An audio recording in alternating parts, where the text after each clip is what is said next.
There is a book that was quoted in your New Testament, found among the Dead Sea Scrolls, considered sacred scripture by the earliest Christians, and deliberately removed from the Western biblical canon over several centuries.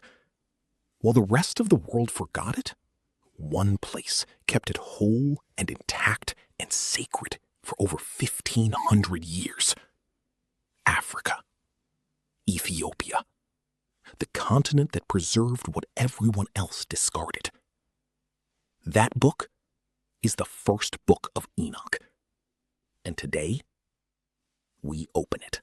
Welcome back to Forgotten Tribes and Scrolls, Series 2. If Series 1 showed you that Africa was always inside the biblical text, Series 2 is going to show you what was hidden beyond it, the extra-biblical scrolls, the texts that did not make the Western canon, the traditions that survived in Africa when they were lost everywhere else. We're starting with the most significant extra-biblical text ever written, the Book of Enoch. Let's open Genesis chapter 5. The genealogy of Adam follows one repetitive pattern.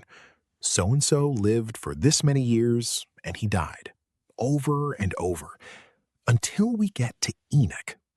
The text says Enoch walked with God 300 years. Then he was not, for God took him. Every other person in that genealogy died. Enoch did not. God simply took him directly into his presence.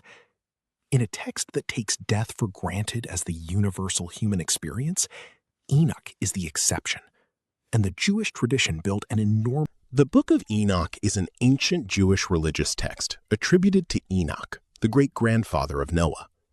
Written between approximately 300 BC and 100 BC, it is actually 5 separate books bound together. The most famous is the Book of the Watchers.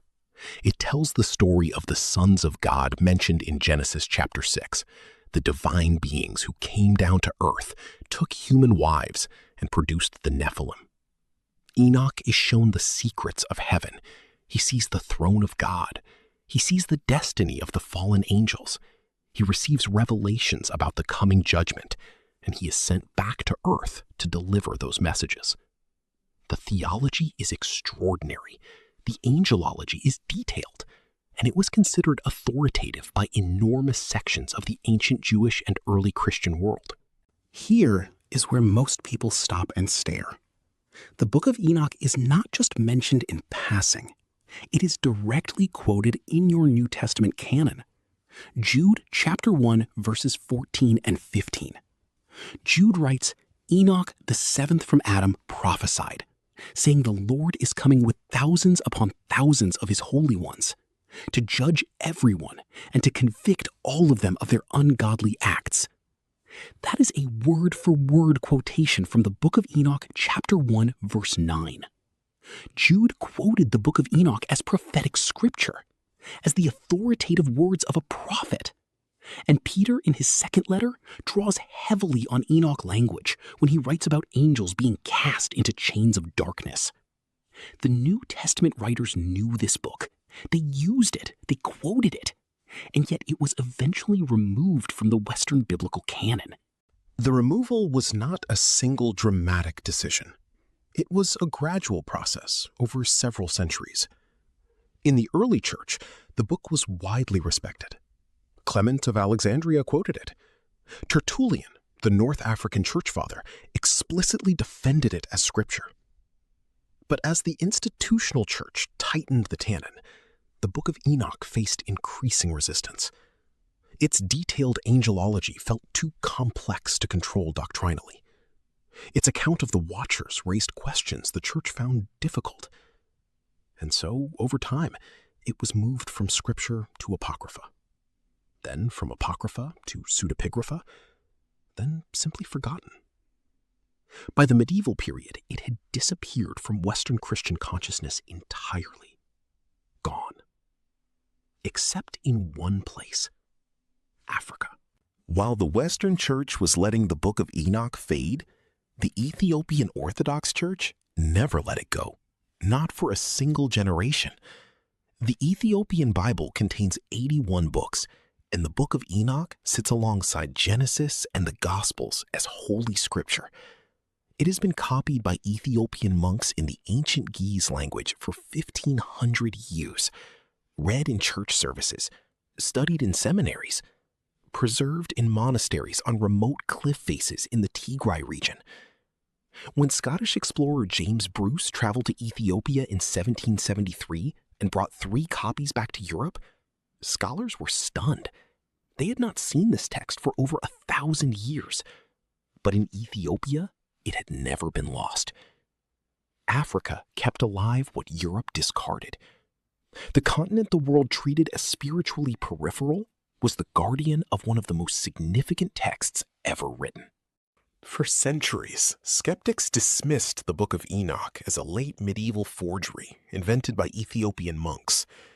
Then, in 1947, the Dead Sea Scrolls were discovered in the caves of Qumran, and among the scrolls were 11 separate manuscripts of the Book of Enoch, written in Aramaic, dating to between 200 BC and 100 BC. The Book of Enoch was not a forgery. It was ancient, older than the New Testament, read and studied by the same Jewish community that preserved the Isaiah scroll and the Psalms. The Dead Sea Scrolls proved that the Book of Enoch was part of the ancient literary world that gave birth to both Judaism and early Christianity.